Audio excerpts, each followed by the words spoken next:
The Daily Mojo. According to Pickled Squirrel, that's how they learned about sine, cosine, and tangent back in the day.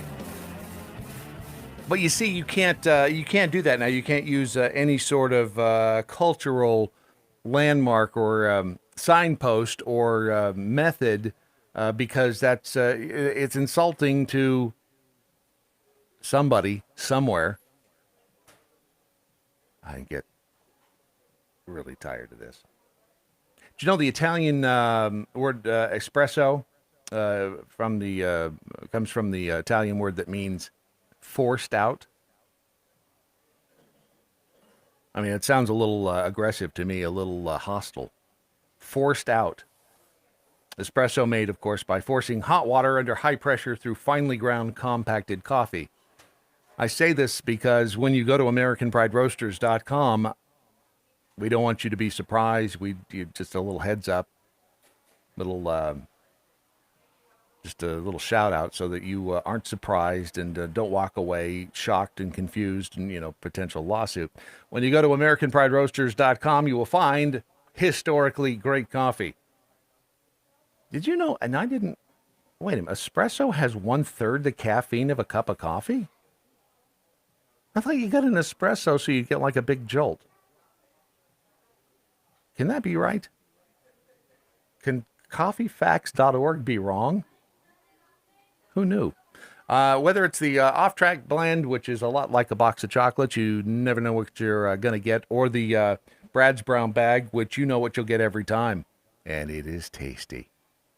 APR Coffee is also the sponsor for At the Mic with Keith Malinak, who's a decent human being. So if you have not yet tried American Pride Roasters coffee, I urge you to do so as soon as humanly possible. I mean, who hasn't tried it, right? But if you haven't, go there today, AmericanPrideRoasters.com. B from the SAV, without having seen the video, audio only, it sounds like the teacher did the ancient Native American cancel dance, done to confirm complete cancellation from society. Yeah, it could have been just probably a... oh, good, YouTube is back. Good. She opened the book to the wrong page, I'm sure. Speaking of canceled, in Los Angeles, a Catholic saint has been canceled. Catholic Church doesn't seem to be raising any bit of a stink about it. Mayor Garcetti there has decided to scrub the name and image of Junipero Serra from the public park that bears his name. I think this was the park that got burned after the George Floyd riots. And Pope Francis just proclaimed Junipero Serra a saint a few years ago. He's recognized as having brought Christianity to much of the western United States, speaking of Indians. And guess why he's being canceled? Guess why he's being taken out of the park?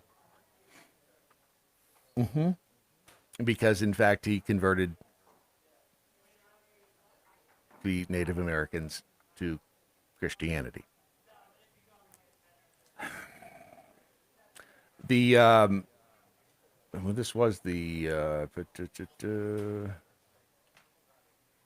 they did burn, I think, parts of this parts of the park were burned during the Summer of Love of last year, during 2020 with George Floyd. So it's good to know that at least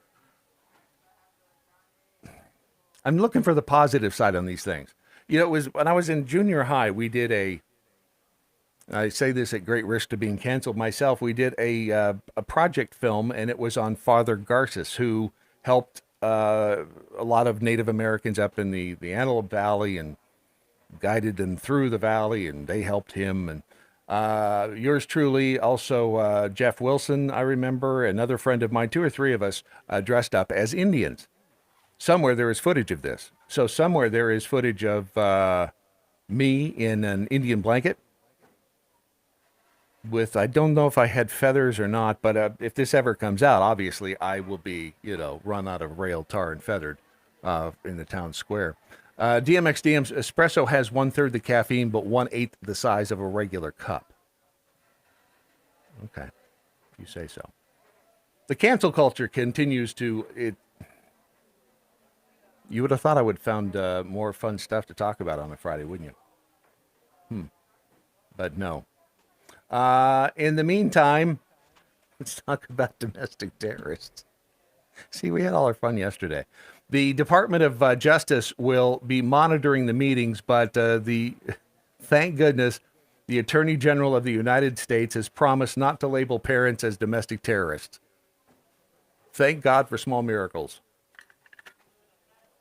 He won't bring in the DOJ to investigate sexual assault allegations at schools, but he'll still, he'll bring in the team to investigate you as a parent.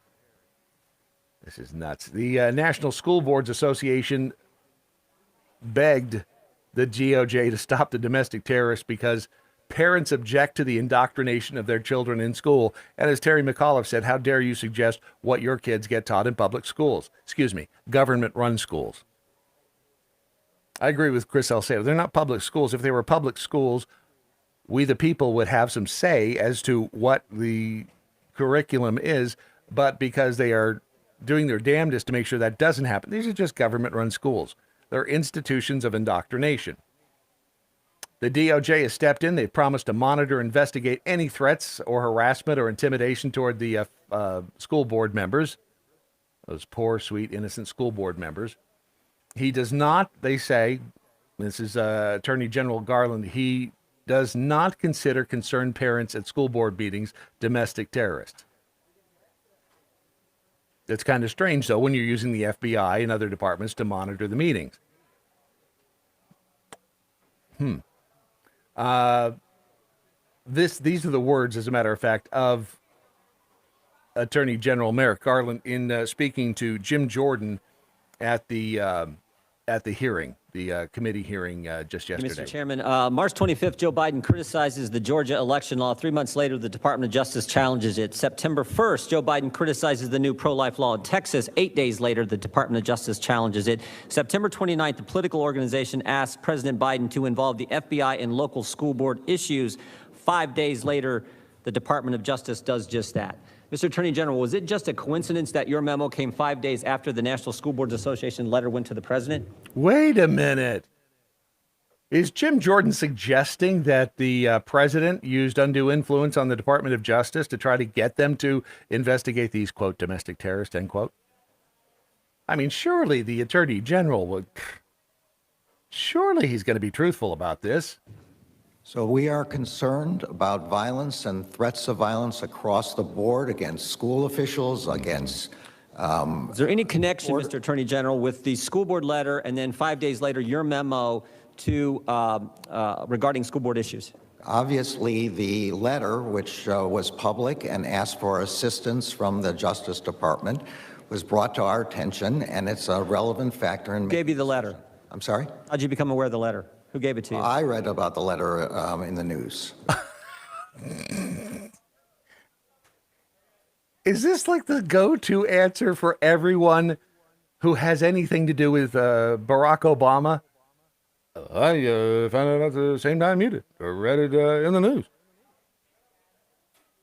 Are these chuckleheads that, I mean, they need new material. That's how I read about it. What the White House told you to write the memo?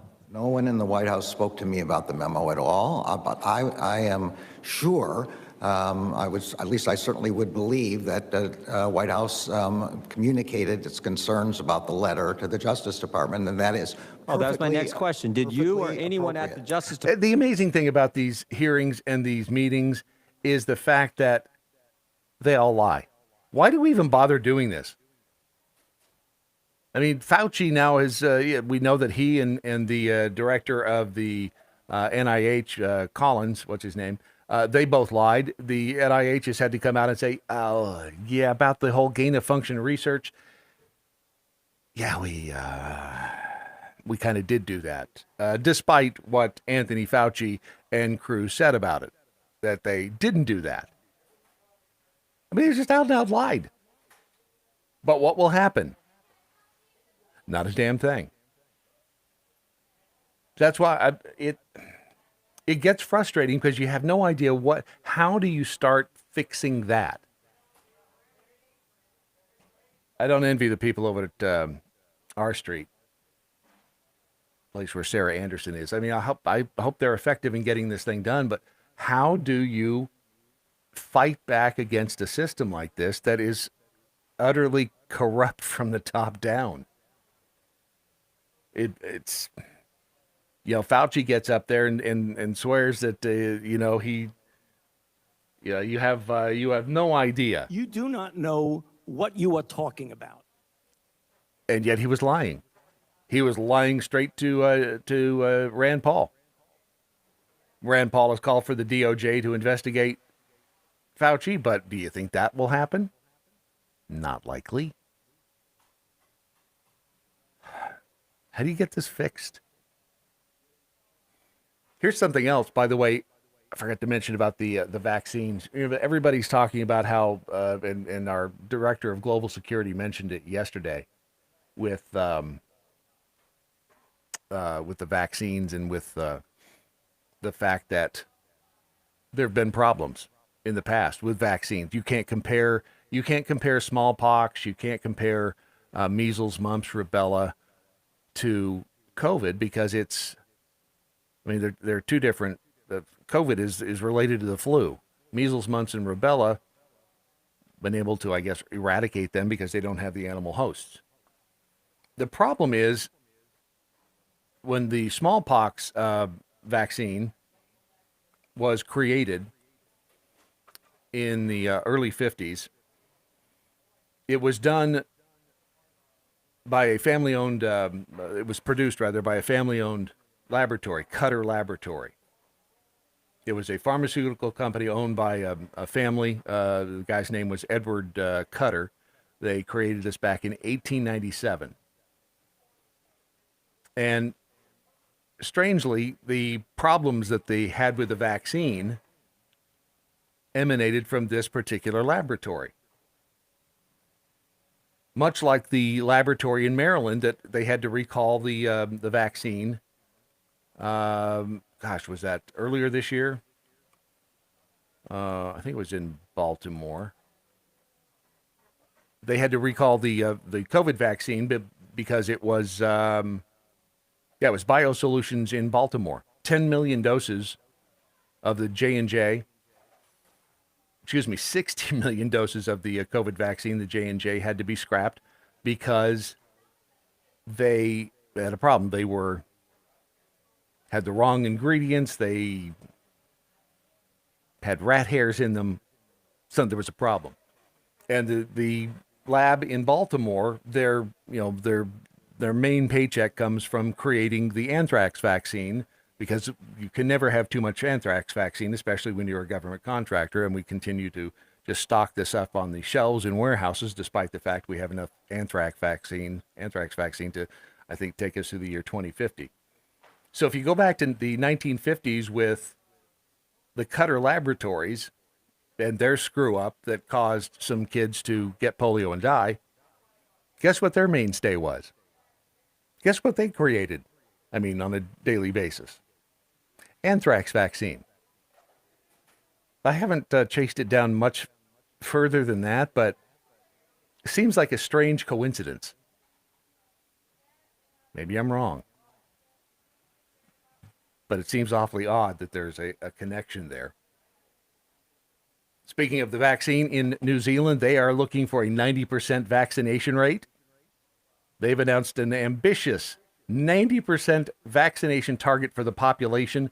Earlier today, over there, down under, the Prime Minister Jacinda Ardern revealed the new COVID-19 protection framework. All they left out there was for the family. It'll take over the current alert level system that has kept the country under lockdown for the last few months. She said the residents in New Zealand's most populous city, that would be Auckland, will begin receiving freedoms and transitioning to a new framework once 90% of all individuals 12 years or older across the city's 3 district health boards are fully vaccinated. Let me help you with that, because 90%? Seriously? When have we ever had to get 90%? New Zealand has divided the country into 20 different district health boards. to monitor progress with the vaccination targets. Outside of Auckland, they'll need to wait until all of the other district health boards reach the 90% threshold before they can transition and get new freedoms. The government's framework includes a traffic light system with green, orange, and red levels that'll outline what restrictions, including vaccine passports and social distancing, individuals and businesses have to follow. The new requirements are incentives for those who still haven't had their first dose to do so quickly. The choice is clear for anyone who wants to go to a bar, a restaurant, a gym, or to attend gatherings. This was again released in a press release today. The framework maintains the ability to move up levels when needed to control an outbreak, but it's more flexible than the current alert level system. That's exactly what's coming this way.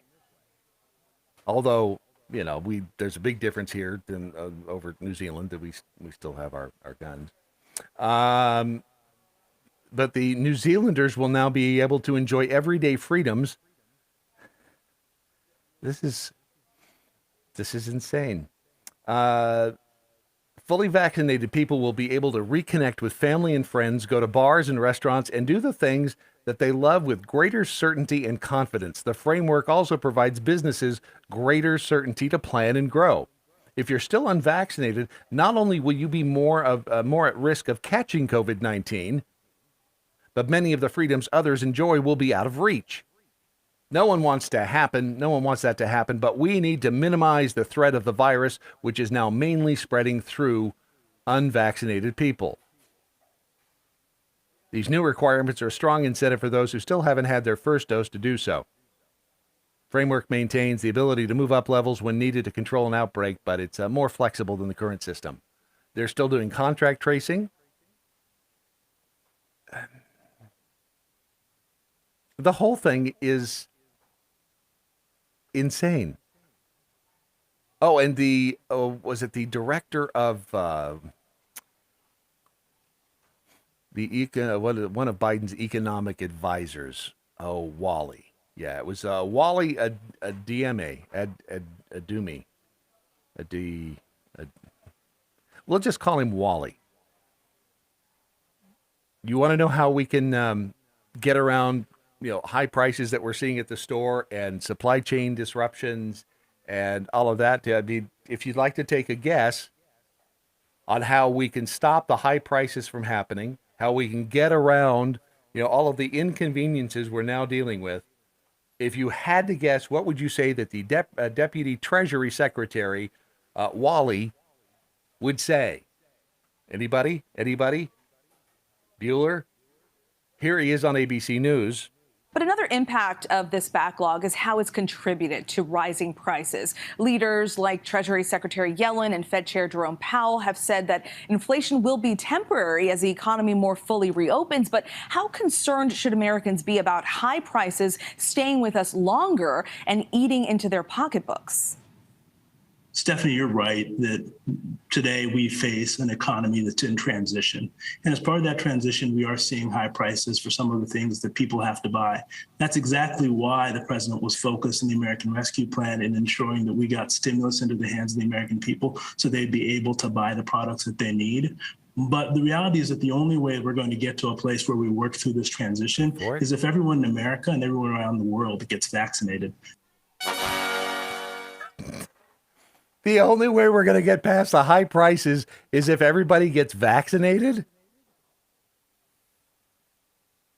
How much of a clown world That's is why it? the president continues to be focused on the idea that we get everyone who can vaccinated in this country. And that while we're doing that, we continue to provide the kind of resources the American people need to make it to the other side. We're paying a great deal of attention to these issues and making sure that we're using every tool the federal government has to address the supply chain issues. Wait, hold on. What tools does the federal government have, just out of curiosity? Did he say supply chain issues?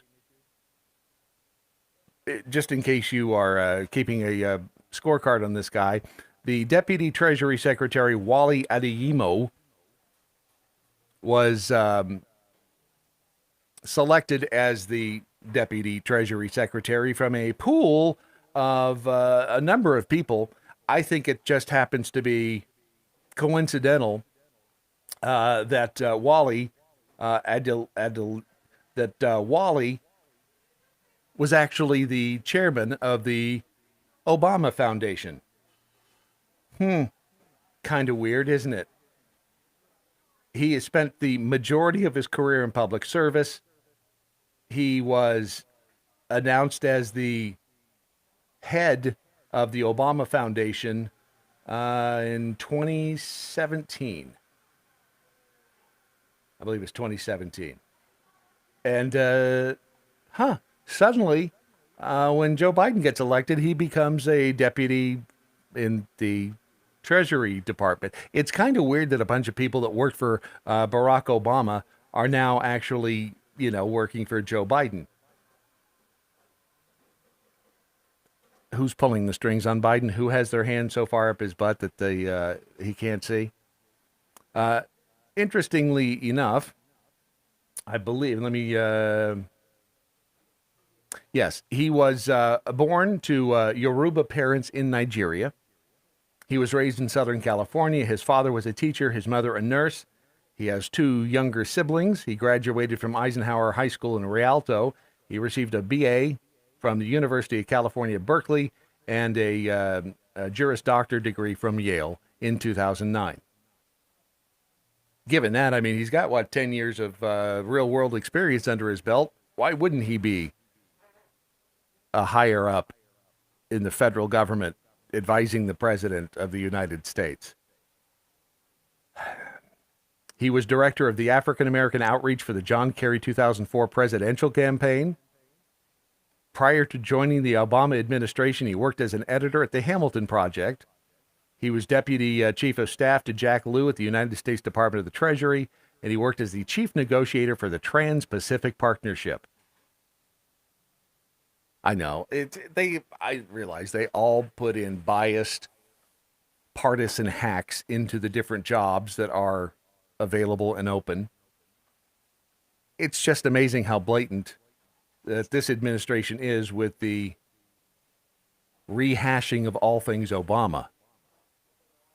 That's I guess no one, 81 million people, right? Why would we question what he's doing? If you have a chance, go to mypillow.com. If you are looking for Christmas gifts for yourself or for somebody else, you will find likely what you need at MyPillow. Use the promo code Mojo50. You'll find everything from the slippers, which are fabulous, especially after a long day traipsing around the house, traipsing around the motel, walking the streets, whatever you do, I'm telling you, they are comfortable. Plus, you can get the MyPillow bathrobes, which are fabulously comfortable. There's even My Sleepwear. And if you use the promo code Mojo50, you will get significant savings. And again, we get a little percentage, so it helps, again, keep the lights on around here. It's all at mypillow.com, and use the promo code Mojo50. Mojo. Getting the hashtag to use to connect is what I learned today. B from the SAV, government tools, media, complicit representatives, ignorant citizens, and other tools, Biden, Pelosi, Turtle, Mitch, and more. So many tools. It's, who was it that posted yesterday about trying to get the unemployment benefits from earlier and being told you didn't qualify? It was somebody was listening. Anyway, my response, obviously, the government does nothing well. They do absolutely nothing well, except, of course, take your money and give it to other people. They're very good at that. They're very good at wealth transfer. Thank you, Beaver, for sending this one in from the New York Post. California school district says kids must eat lunch in the rain due to COVID. Sounds about right for California. School district sent an email to parents telling their children will be forced to eat lunch outside in the rain due to coronavirus restrictions. Rain is forecast this week, which will present an added challenge to our lunch routines. This was at the Patwin Elementary School Joint Unified says students are required to eat outside at this time due to COVID restrictions. I'm asking you to send your children to school with rain gear and warm jackets. What the hell is wrong with California? It's a beautiful state and was not this crazy when I lived there.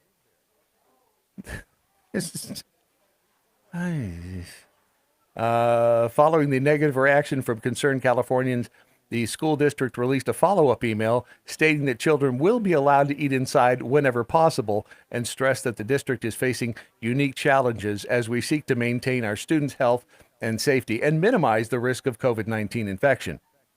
Following that email, the principal sent parents a third email reversing course and acknowledging that some people were upset with the decision to force kids to eat in the rain. It's a clown show. It's nothing but a clown show. There's no getting around it. And then there was this. The idiots, and I say idiots with all due respect. There is a woman who works at Amazon. And she's very, very happy to be working at Amazon. But she is rather upset because Amazon makes her work. I'm not kidding. That she loves the fact that she works at Amazon, but she hates that she has to work at Amazon. The chain reaction around the country, I begin to feel good that, you know what? I was supposed to go to Amazon. I was supposed to stand and speak out. When the Amazon warehouse workers in Bessemer, Alabama pushed to unionize last year, Jennifer Bates became not just another employee on the floor, but the face of a movement. Ms. Bates, let me ask you a very simple question. She even testified in front of the U.S. Senate this March. It's time for someone to be held accountable for what they're doing. But less than a year and a half ago, she was just a woman living in Birmingham looking for a job. Wait a minute. Hold on. What is Amazon doing to their workers in Bessemer, Alabama? What are they locking them in closets? Are they refusing to let them eat lunch? Are they refusing to give them oxygen? What exactly are they doing to the workers in Bessemer, Alabama, who are, by the way, I think... isn't a starting wage at Amazon $17 an hour? So well above minimum wage. Although it's minimum wage, I have no idea what minimum wage is anymore. But she wanted the job. She applied for the job. She got the job. And this was after she had a job that was working 12-hour days, previous company. 12-hour days. So now she works at a job at Amazon with 10-hour shifts. And she needs you to know exactly what they're doing to workers at Amazon. And when you hear it, I mean, I think you'll understand why she's upset. As I can't believe they make these people do what Amazon is making these people do. We'll cover it in just a second on your Daily Mojo.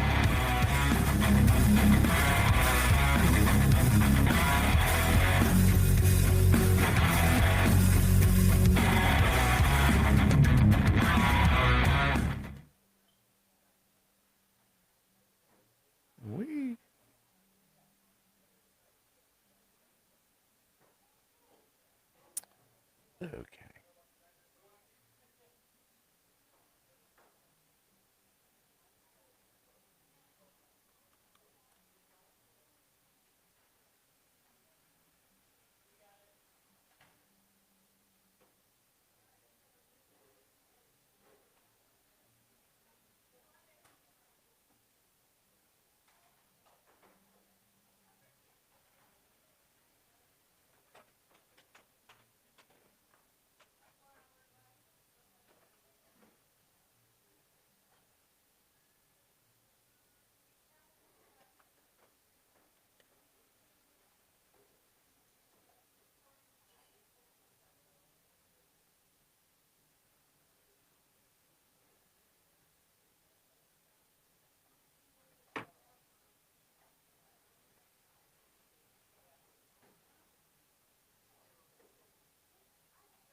40% of all products coming into the United States of America on the West Coast go through Los Angeles and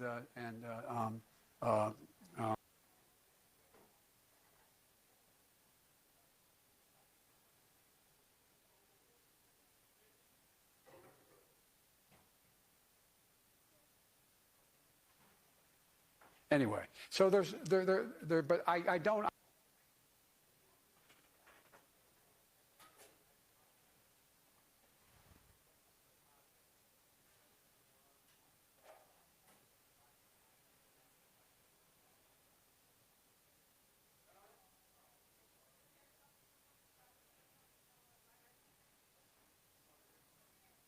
Good idea up in Florida, man. We do need some. I'm told that they are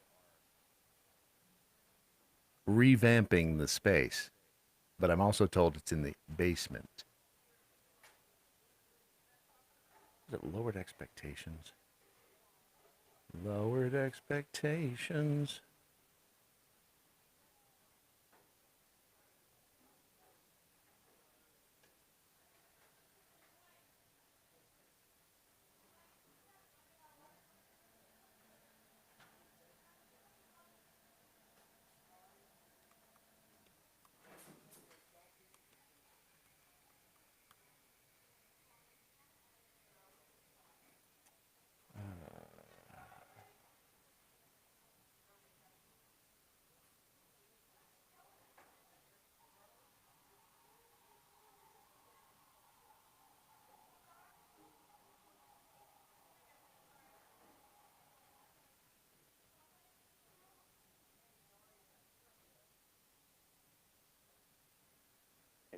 A big part of the problem, though, has been with the ports.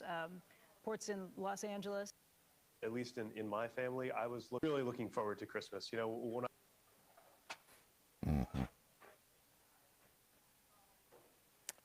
Stand by.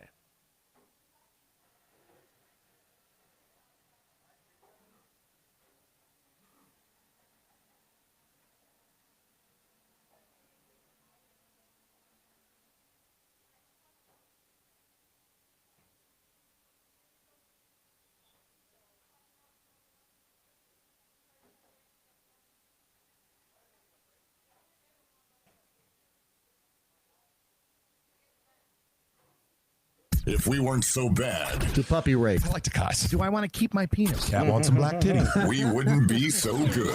Mojo 50.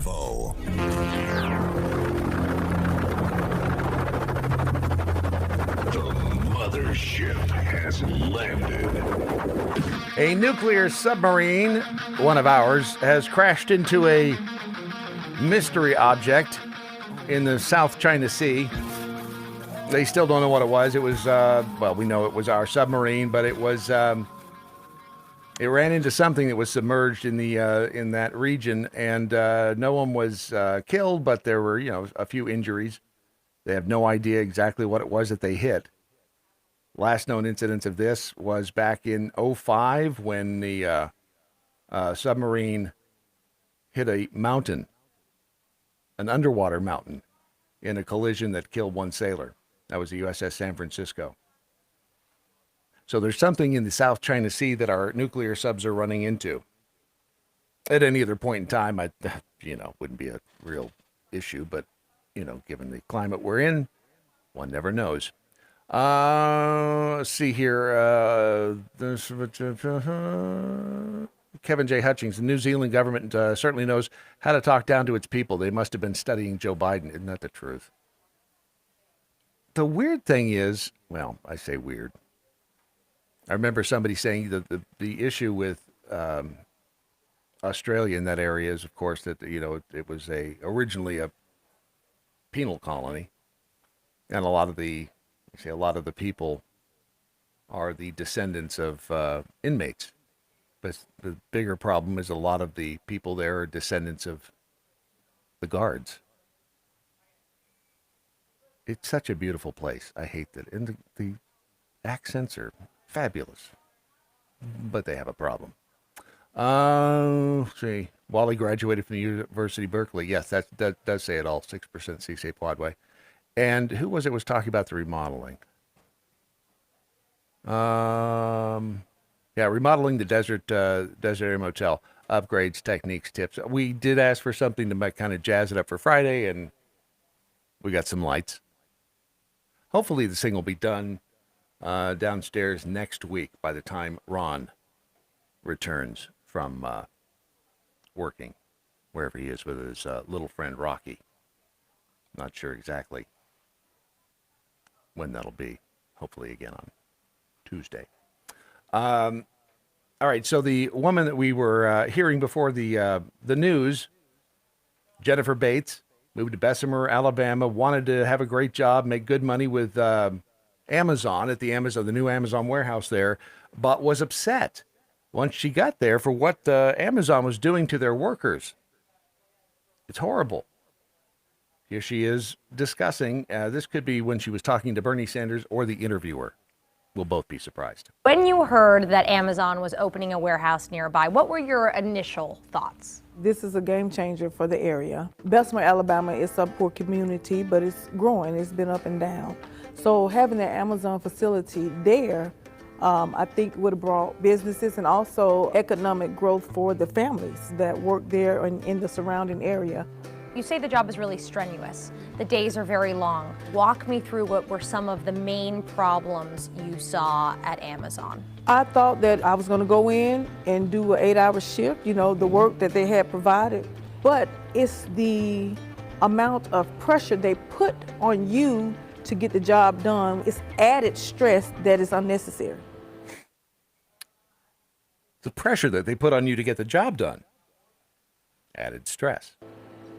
It blew my mind that they only had this one small elevator for the employees. You have a 4-flight high facility and your employees have to take the stairs. That was one of the things that triggered me to think, what was this place really designed for? Anybody? What was the place designed for? I don't know, as a warehouse, I would think that it was designed for shipping packages, but I may be wrong. Jennifer and other warehouse employees have said Amazon is too strict in its monitoring of workers' productivity. They're monitoring their productivity. That's... wow. Amazon denies this. Once you come in and scan your badge through the turnstile, you're already being tracked. One of the things the PA used to come by and say, your numbers are low, so what can you do to get the amount of boxes you need to get? Then you have to think, should I go to the restroom, or that time spent running to the restroom is going to count against my time off task and I could potentially get rolled up or get fired because I don't have the amount of boxes scanned for that portion of the day. Now, I will have to say, I have not worked at an Amazon warehouse. I know people who have. I know people who've worked at UPS, FedEx. It just seems to me that when you're working at a place like Amazon, the idea is to move, the customer's stuff through as quickly as possible. I don't know, call me wacky. What did you want Amazon to do about these issues? We wanted them to fix it. Right. We just want them to fix the issues. Stop pressuring us to get the work done. And probably put it in an elevator. I felt that the union would help us a lot. Aha! Weird that they want to unionize this particular shop in Bessemer, Alabama. That's one of the reasons that they are complaining, is because they're not unionized and they're having to walk upstairs and they're having, to be productive.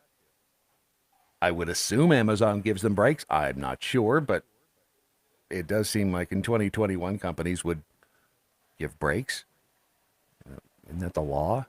What began as hushed conversations among workers quickly became a David versus Goliath story against one of the largest employers in the nation.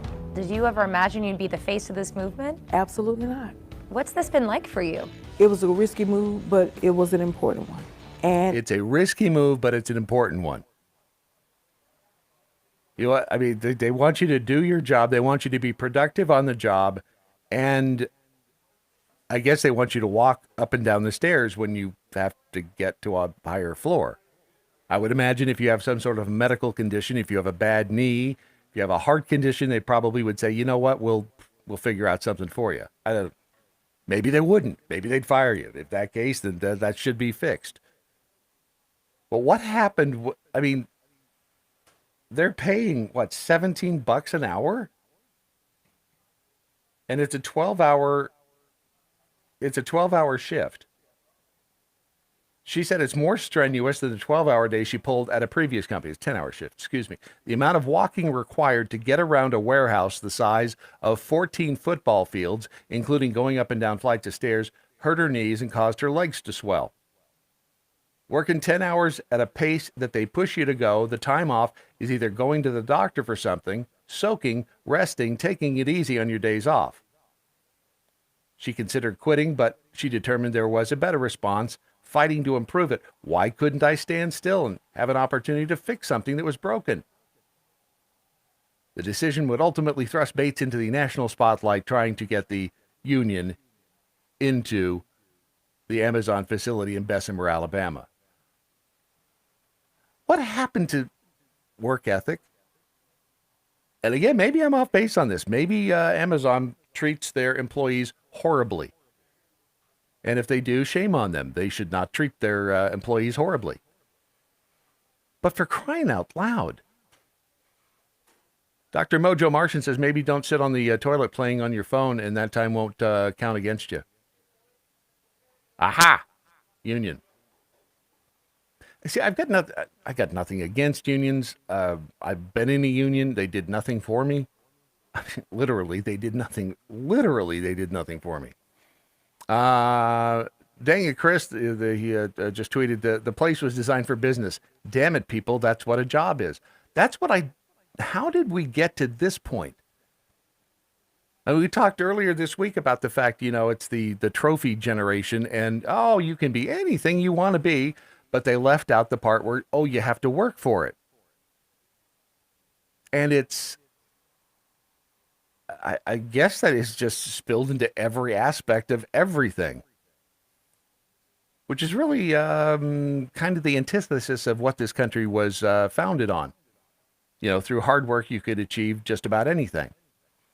B from the SAV says, let me guess, this lady suffers from some sort of comorbidity, overweight, diabetes, spoiled brat, entitlement, or more. She might be a little overweight, but then so am I. I hated going up the stairs at the other place and our other studio. I hated it. Stairs are from the devil. So I get that, but don't take the job. If you're going to have to be walking up and down stairs, get a different job where you don't have, standing behind the hell. I guess you can make $15-16 an hour now at McDonald's. Robin P says, OMG, Amazon is horrible. Quick, call Aaron Brockovich. That's another sad story. Remember when you watched Aaron Brockovich, and she was fighting for the people who've been poisoned, through the water supply up out in California, I guess. And now what she's fighting for, it's all the same woke crap. We've pivoted. The world has changed. Something is definitely different in people's mindsets. I miss the time when politics wasn't pop culture. I really do. Now you've got politics everywhere. I don't know when that happened. I don't know if it was Trump. I don't know was it Obama? When did we get to the point where it was okay to talk about politics and religion in mixed company, even though our grandparents had warned us against that? And B, when did it become so popular to talk about it any and everywhere? It boggles my mind. My Patriot Supply is another fabulous American-owned company and based right here in the good old United States of America out in Utah. If you go to preparewithmojo50.com, that's where you'll find all the goodies that My Patriot Supply has to offer. The meals are great. Again, it is not going to be, a 5-star restaurant, but when the apocalypse hits, you're going to wish you had some food. And I wish I had Ron here to answer the phone. So what I'm going to do is tell Cal to hold on a minute, okay? All right. Hang on. Go to, you know what? Actually, Did I just see? I think I hit the wrong button. Cal, if you're listening, call back. Go to Prepare with Mojo 50. I know I hung up on you, and I realized that as soon. I realized it as soon as I was going to ask you a question. Do you remember at the other place when we did when I say we, I can't remember who did it, but it was the free lunch for everybody, and it was the survival food. Oh yeah. When we were trying out, it was it was one of the survival companies they were, I think, sponsoring, and Yeah, My we all Patriot tested Supply. it out. Well, and it was great food. It was just a weird. It's a weird way to do it. It was like, hey, we're buying you lunch, surprise. And then it was afterward, hey, how did it taste? And people were pissed off that it was like, you didn't tell us you were feeding us survival. But strangely, people were like, no, it tastes good. it tastes Surprisingly good. enough, yeah. You just add water, and that stuff is much better than you would expect. You kind of have to heat it. You don't want to eat au gratin potatoes just after you just pour water in the bag, I'm thinking. Yeah, I mean, that's kind of, That'd be kind of nasty. kind of gross, but it was like everybody's like, ooh, we're getting free lunch. This is amazing. Oh, what do you want to order? I don't know. I'm in the mood for this. And they're like, hey, here's some potato with water in it, some powdered potato with some water. It was the funniest damn thing. And it was an ill-conceived surprise lunch for everybody. But if you go to preparewithmojo50.com, you will find the emergency food supply from My Patriot Supply. And the bottom line is this. When you go to Kroger and you find, and this is happening more and more, shelves are empty. It's bizarre because, entire, like the granola section, that'll be like half wiped out. We're headed into some serious turbulent waters here, but that's okay because Mayor Pete is on it. He's going to fix the supply chain issues. However, in the meantime, make sure that you go to preparewithmojo50.com, get your emergency food supply, and stop bitching about it, for crying out loud. Hi there, boys and girls. Can you say podcast? I knew you could. This week, there is another exciting episode of Cal's Podcast of the Week. Cal. Yeah. Well, I hope it's exciting because I've been boring the hell out of everybody this morning because it's Friday. I'm by myself here slaving over a hot microphone all by my lonesome, and I've been looking forward to you calling and adding some levity, some humor, some insight, some excitement to the program.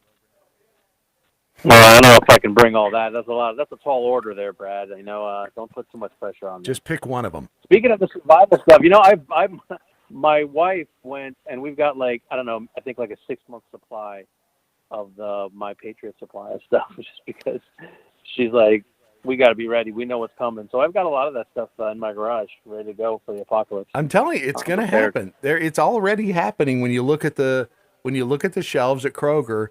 And we're getting used to it now. We're getting used to going in and not seeing, half of the stuff there. And it's that and water are going to be the two biggest issues moving forward, is the fact that we are not going to have the abundancy of food that we are all used to sitting in the grocery stores. And at one point, especially on the West Coast, people are going to turn on their faucet and dust is going to go out of the faucet. So it's your wife is a smart woman, although she did choose you. Well, yeah, you got to be prepared, man. I mean, yeah, it's not that smart because she did choose me, right? But yeah. You got to be prepared by all that. Everybody's like, "Oh, you're just, you're a conspiracy or not. You don't know what you're talking about." And I'm just like, "Have you been down the supermarket lately, where slowly but surely, a little less and a little less and a little less is showing up on the things that you normally would get are like, oh, they're out of that." And you ask the supermarket, "Are you going to get any?" "Oh, we didn't get any of that. We're not, not going to be here for a while." Bastards. So be smart, people. Prepare. And of course, the third thing you need after food and water is, of course, the podcast that you're going to be listening to. Oh yeah, I mean that's right. During the apocalypse. So that's why Cal's here. That's right. Exactly. So if you really want to get into the depths of just the most horrible people in the world, gosh, this podcast is for you. How many times just today have I said that? And does it include Alec Baldwin? It does not, but that's some rough news on that end. But yeah, that's just very, very tough. The one I'm talking about is called Sword and Scale. It's it's been around for a while. They actually just dropped their 8th season, their 200th episode, and this show kind of just delves into just like the worst of humanity. I mean, I'm talking like murderers and rapists and cannibals and serial killers. Just like the no, not so much serial killers, just events of just people doing the most inhuman things that you can think of. Stories of like really, really, jealousy and murder and going, there's crazy and there's batshit crazy. Like these are the batshit crazy. These are like your ex-wife. Wow. These are that crazy. The real.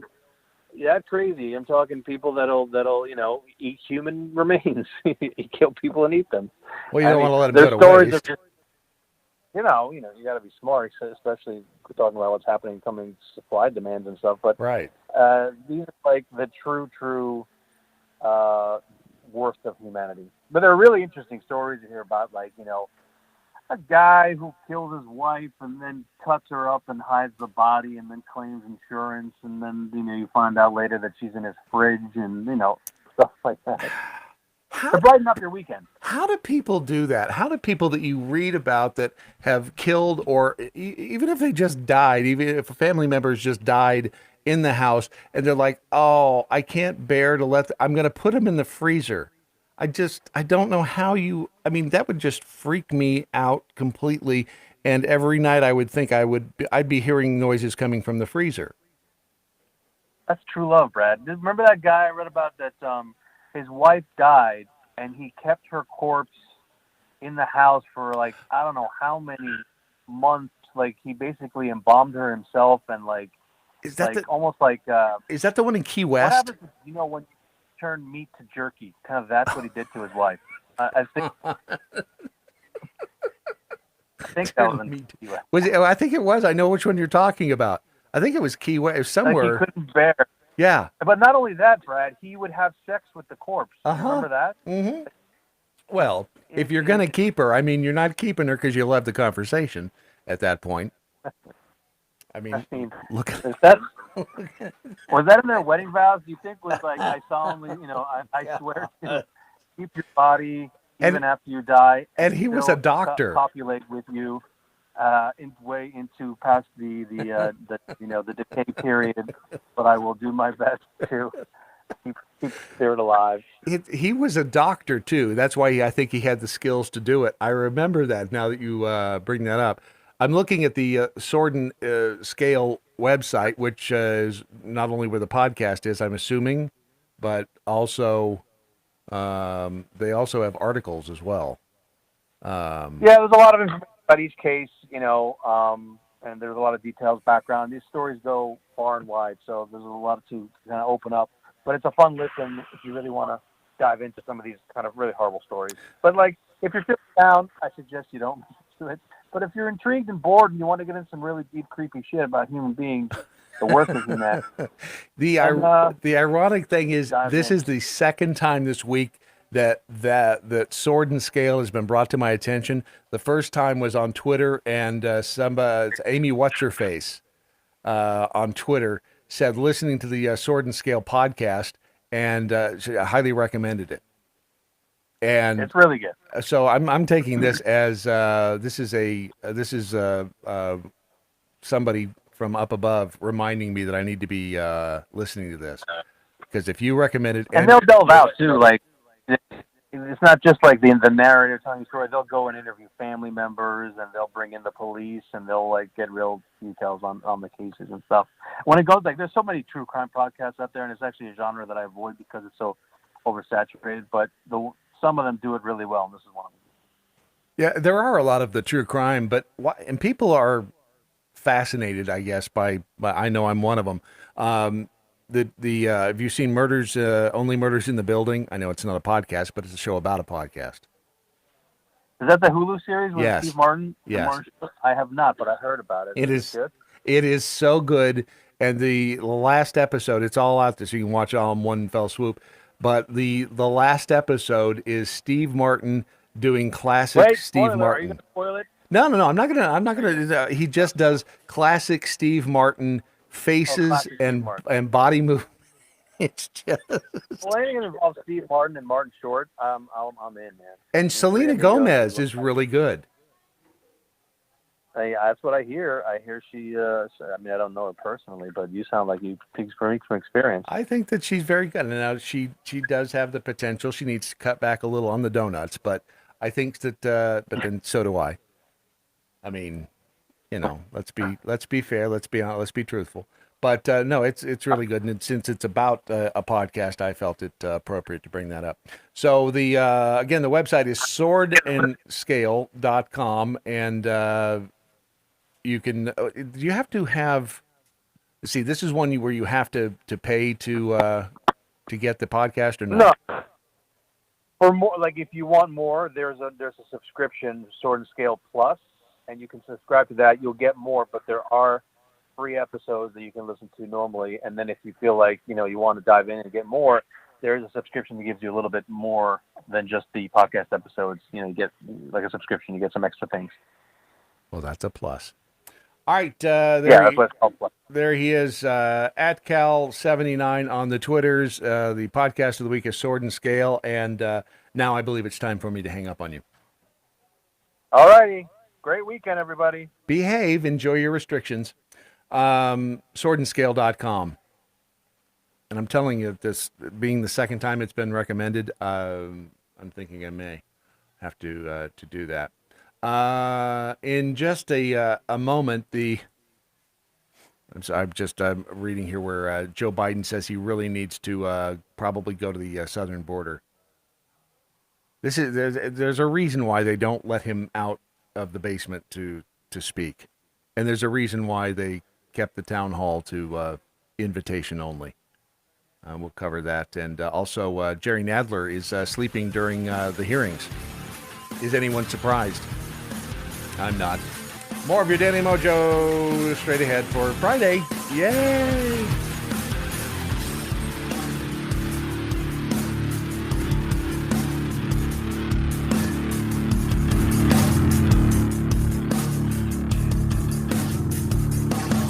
Exchange of ideas. Mojo 50.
That's a good point.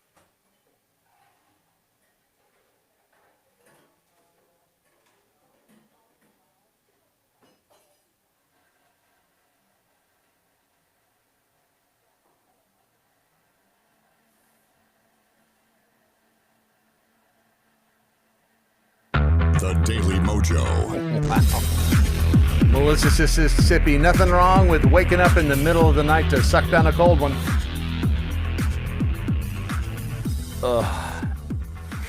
Thank you for that visual.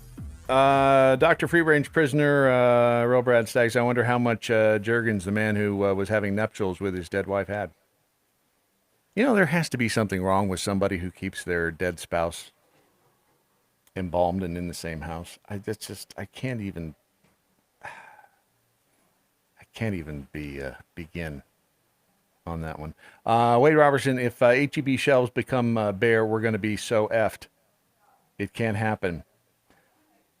Telling you, there's that in the water. Water is going to be a bigger problem than any of us think it's going to be. The only solace we have from the whole shipping thing is the fact that we have somebody with the experience, the knowledge, the know-how to get it done. And I think you know who we're talking about. Crane operators. And if you're looking for a career change, you might want to consider this. Crane operators out in the ports of Long Beach and L.A., they have the potential to earn up to $250,000 a year. I have to give them operating a crane is not an easy job. And you want to talk pressure, there's pressure. The woman who worked for Amazon, she doesn't know pressure. Crane operators, you can't make mistakes, especially when you are, we all saw War of the Worlds and Tom Cruise doing the job, right? So the crane operators are now blaming the truck drivers for the backlog at the ports in both L.A. and in Long Beach. Let's see if I can find the clip because here he is. This is Joe Biden trying to remember the different the different ports. Apparently, it's kind of tough to remember exactly which ports are, in which places. This is the president of these United States trying to remember two simple names. With 40% of all products coming into the United States of America on the West Coast go through Los Angeles and what am I doing here? Is it Long Beach? Long Beach, thank you. You're welcome. So out in Long Beach, the crane operators are now bitching that it is the truck drivers who are not doing their job, and the people who run the ports are saying that the whole idea that the president has put forward of round-the-clock operations at the ports, that's not realistic either. The guy who runs he's the president of SSA Containers, Ed Denike. They operate 3 terminals in Long Beach. He said, I don't see how the terminals are going to be reimbursed. It's big money to keep these things open. The terminals generally are open Monday through Friday, 8 to 5, some weekday nights until 3 Work slows significantly on Saturday, shuts down on Sundays. He says the delivering containers to truckers on a graveyard shift costs $200 per container versus $35 to $40 during the first 2 shifts. But wait, this guy's the president of the United States. He should know that. He's smart, right? We put him in charge of all this stuff. He says, and this again is Denike talking, hey, we tell them here's your cost. We'll be open if someone is going to be paying us. And the problem is nobody wants to pay the $200 per, understandably. And again, it's the government sticking their nose where it doesn't belong, even though we have a Department of Transportation department and somebody, skilled at the helm. Here was Secretary of Transportation Pete Buttigieg on how to fix the problem. When I think about Christmas last year, at least in my family, I was looking at loved ones on a screen. And this year, I'm vaccinated. Those loved ones are vaccinated. So it's definitely going to be different. Also, of course, Americans have more income to put presents under the tree than they did a year ago. We've seen extraordinary job growth and, as a result, extraordinary demand growth over the... Right. The brilliant spin on the fact that they can't get their crap together, but Not true. Course of the last year. Right now, we're seeing really three forces that are affecting what's going on in our economy and what you're seeing at those ports, for example. It's demand, it's supply, and it's COVID. Supply and demand. I've heard that somewhere before. Supply and demand. Wasn't there some sort of an Indian dance you could memorize to remember supply and demand? No, that was math. That was close. We know what we got to do about COVID, which is put the pandemic behind us. Right. We're glad to see demand has rebounded. And then, of course, my focus is to make sure that we address any bottlenecks, anything that can be addressed in the short term on the supply side. Weird that it's his job to address those problems, and yet he hasn't addressed the problems.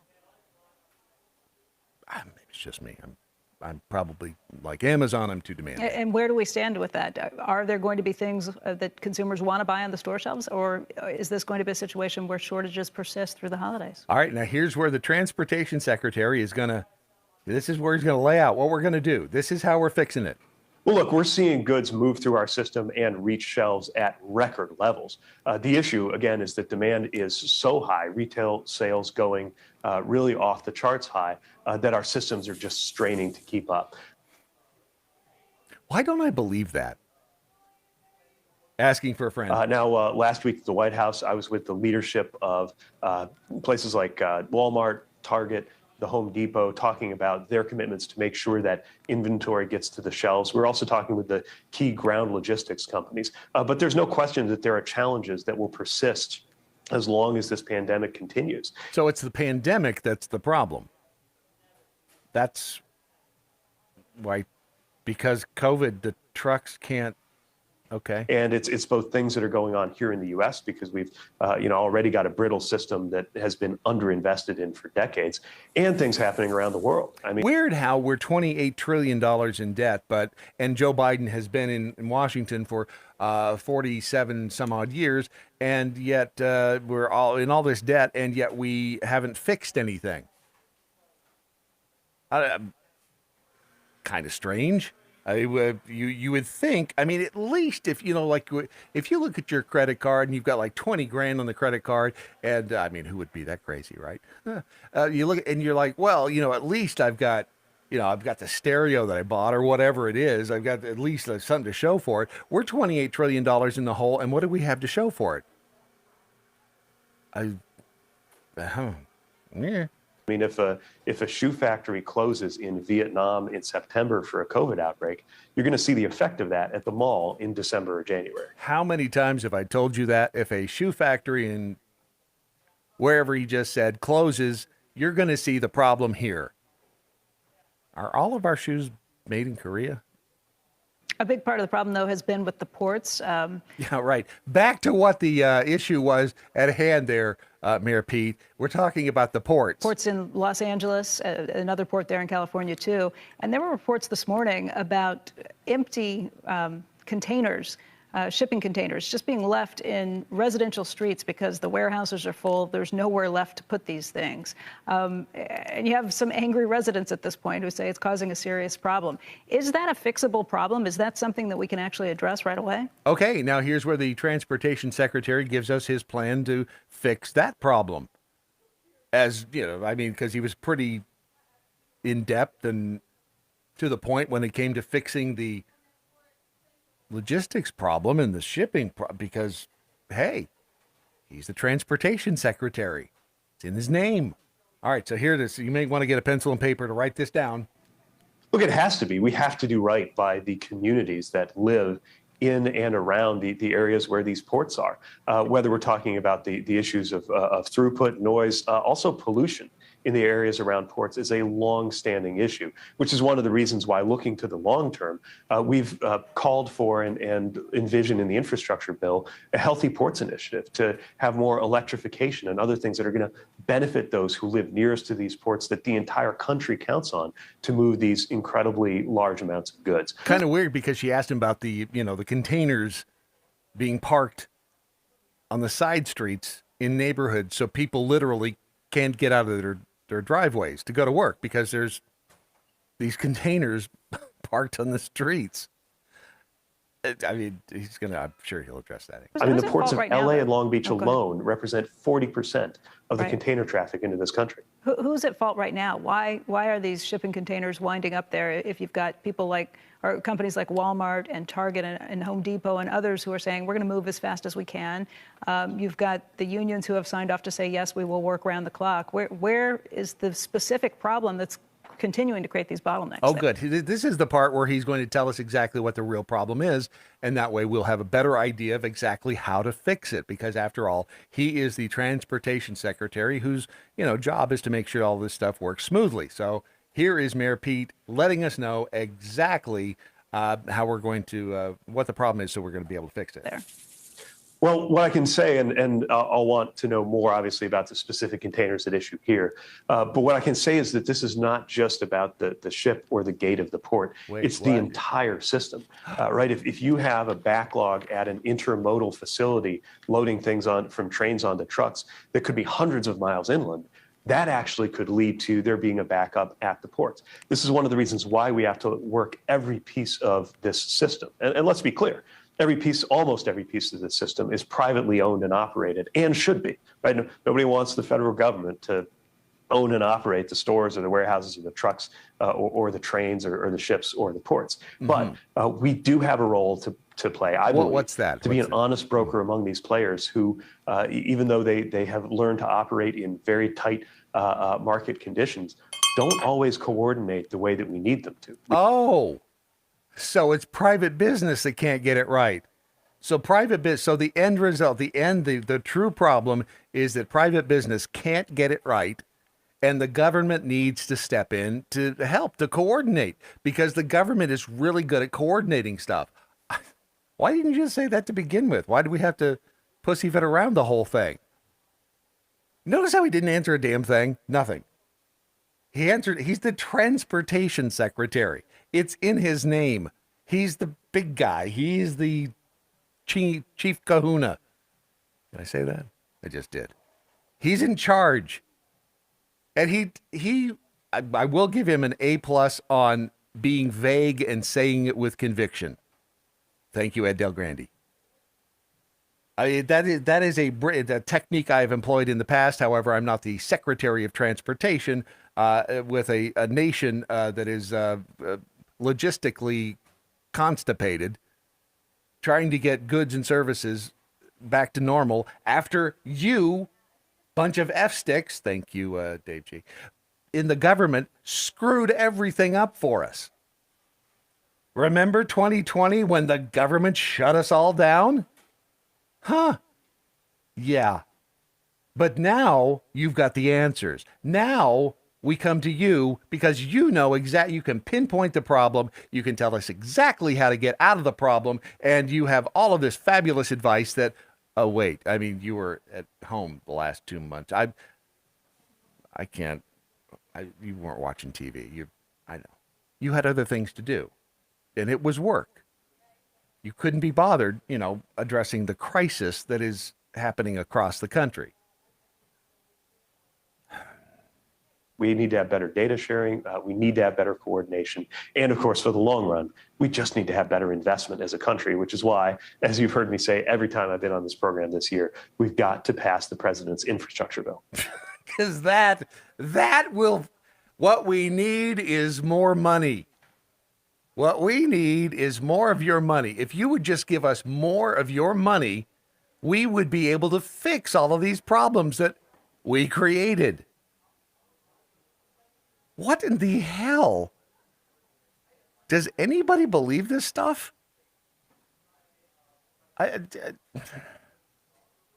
Surely not.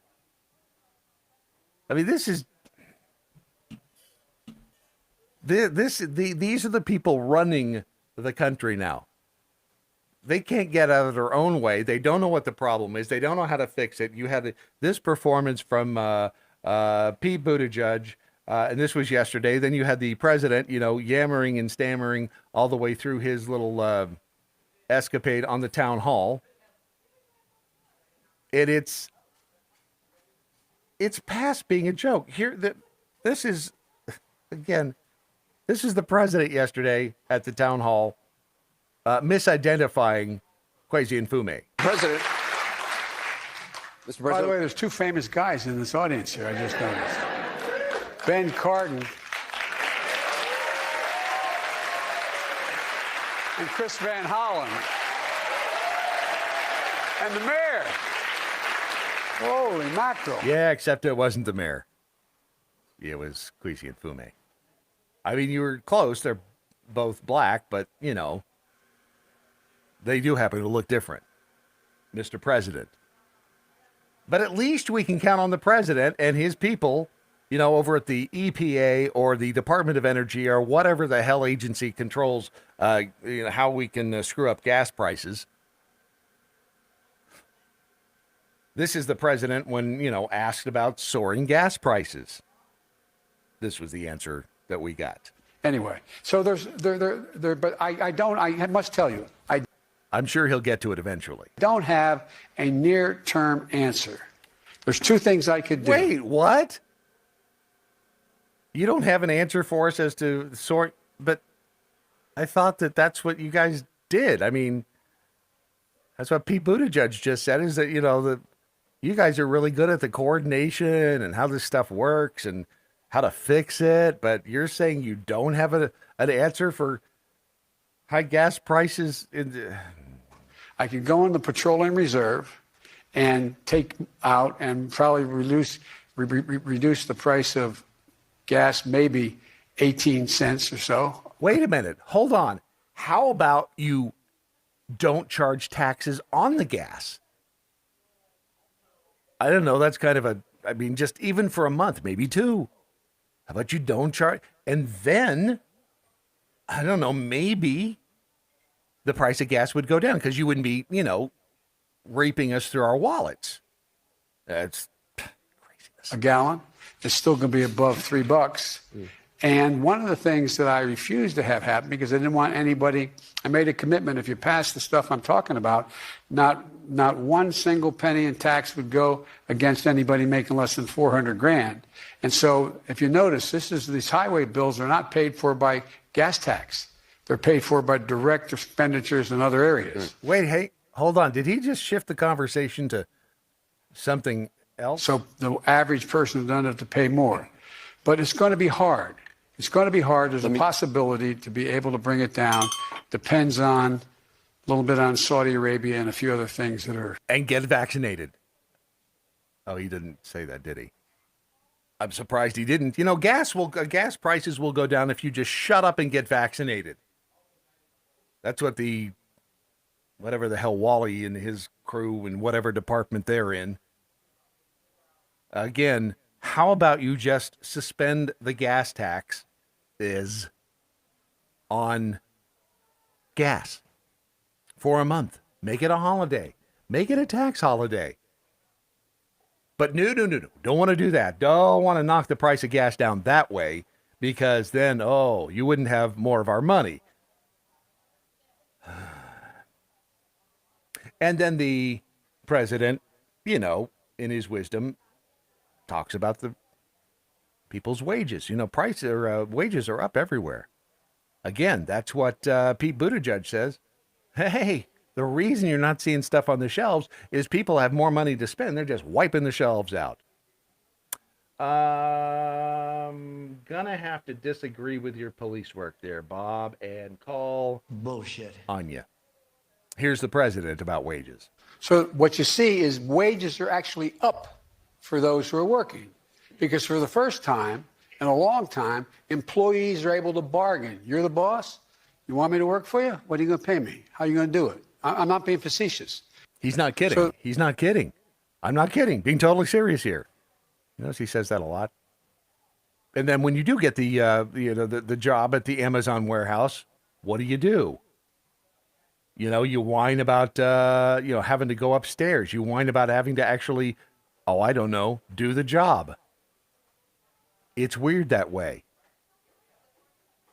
And here's his quote, and thank you, Red State, and the Brandon Morse. Here's the quote from the president on unvaccinated police officers and first responders. What should happen to them if they refuse to get vaccinated? As many as 1 in 3 emergency responders in some cities like Chicago, Los Angeles, right here in Baltimore, are refusing to comply with city vaccine mandates. I'm wondering where you stand on that. Should police officers, emergency responders be mandated to get vaccines? And if not, should they be stay at home or let go? Yes and yes. Boom. How is it again, and why is it that first responders and doctors and nurses and people that work in the medical field and these people that have refused to get the vaccine, they work in the medical field. They work around this stuff all the time, which I don't know. You have somebody like them who, works around this stuff. It's kind of their wheelhouse. And they don't want to get the vaccine for whatever. And it doesn't have to be a reason other than, I don't want to. Why is it that when I say we, I mean the president and those people in the government who are, out looking they're looking out for our best health. Why don't we, find out from them why the healthcare workers don't want to get the vaccine? Just, as kind of research. Since they work in the healthcare industry, and they might have some insight as to, why you should or shouldn't get the vaccine. And I don't know. They haven't been sitting around on their ass in Washington for 47 years and telling everybody else what to do. I don't know. Maybe you should ask the people who don't want to do it. Why? And again, the answer could be as simple as I don't want to. I want to choose what goes into me. And yes, and again, thank you, Red State. Finally, in RNC research, the quote from the president regarding the southern border. Again, he had this fabulous town hall last night, which again was no Pete Buttigieg interview, but he did come up with a reason, or he did admit that he hasn't been down there. There's the president on the southern border. Do you have plans to visit the southern border? I've been there before, and I haven't. I mean, I know it well. I guess I should go down, but I've been to this. I know it well. Why do I need to go back down there? I know what it looks like. I was expecting to see the line drawn on the dirt, but there's no line. How do you even know? But the whole point of it is I haven't had a whole hell of a lot of time to get down. Right. You've been pretty busy. How many times have you been to Delaware? I've been spending time going around looking at the $900 billion worth of damage done by hurricanes and floods and weather and traveling around the world. But he just said that out loud. Yes. In case you were wondering, he said that out loud. I plan on, now my wife Jill has been down. That's okay. Why didn't you say so? Jill's been down there. Do we really need him to go down when we've got to go to the border? Come on, it's a great point. Give him some credit. She's been on both sides of the river. She's seen the circle. Whoa. I have something in common with the First Lady. I too have been on both sides of the river. I've even been in the middle of the river. I've kind of traipsed around in the middle of the Rio Grande. It's kind of fun. I walked across the river. This is exciting. Circumstances there. She's looked into those places. She's looked into them. Why didn't you just say you already sent someone down there in the person of Jill Biden? If you had just said that, what would have been fine? Notice you're not seeing a lot of pictures of kids lying on top of one another with... Whoa! I don't know what the hell he's talking about, but this is what happens when Joe Biden doesn't have a script. And remember, these were invited guests to the town hall. This was supposed to be foolproof. This was supposed to be, hey, what kind of stupid things? He knows what the questions are going to be. We've already given him the answers. How possibly could he screw this up? They asked. in the meeting before the president went to be on the town hall with Anderson Cooper at CNN. How much more? I mean, he can't. Seriously, we're like in a confined space, a controlled environment. I wouldn't worry about it. He'll do fine. Looks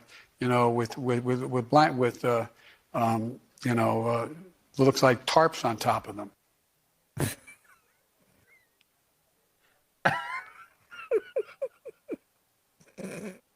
I'd like to hear that again. Tell us about the border again. Another with hang kids lying on top of one another looks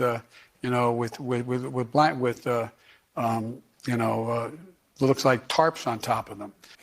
How could he possibly screw it up? And now you know the rest of the story. What do you mean it's last call? You ever get those days when you feel like you've awakened in the Twilight Zone? That is the end of a 2-hour period that I just went through. And you as well. 2 hours of your daily mojo for the 22nd day of October, the year of our Lord 2021. How can we possibly screw up this day worse? Yeah, let's find out. If anybody learned any lessons, Whiskey 6. The government doesn't want people to work unless they're vaccinated, yet they want more money to fix our logistical nightmares. See, again, you're trying to make sense out of it. That's my big sin. You try to make sense out of any of this stuff, all you'll do is fry your brain. B from the SAV, why does old man Biden need to go down to the southern border? I thought it was Kamala's job to go down. And the First Lady goes down. Right? Yeah. Let's be frank in PA. Is Biden aware that some of the people illegally crossing the border are preteen girls? Biden isn't aware if it's Tuesday or chocolate. That's the bottom line. Jackal Training NCO, I'll ask again, Brad, before I suck up to these cops, nurses, and such for not getting the vax, I agree with them. But let's be honest about how about they come clean on all COVID bullshit they were involved with over the last year or so. And you mean with enforcing the lockdowns and things like that? Yeah, I can't argue. I mean, we take a deeper dive into that, but I know where you're coming from. California Cowgirl, oh my gosh, Crimea River, Creepy Joe, Sniffy Uncle Joe. I know, right?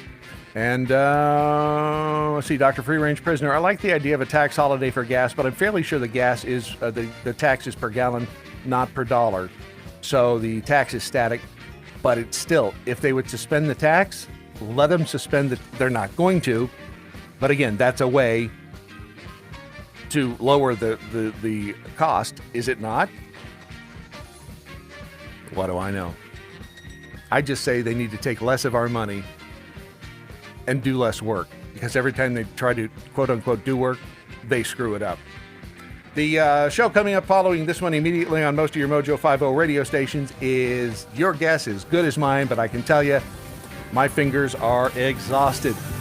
Don't forget, the smallest minority on earth is in fact the individual. Those who deny individual rights cannot claim to be defenders of minorities. Sic semper tyrannis, resist stupid, and good night, Doc Thompson. Bell count is next. Have a good 2 days till Monday.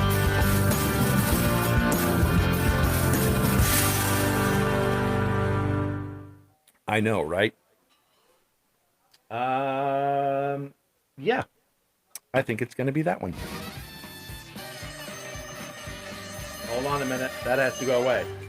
Then that one can see too many buttons. Don't forget the American radio show tomorrow. Rock'em Sock'em Saturday with Leprechaun. If you haven't listened, do it. Or Pete Buttigieg will come to your house.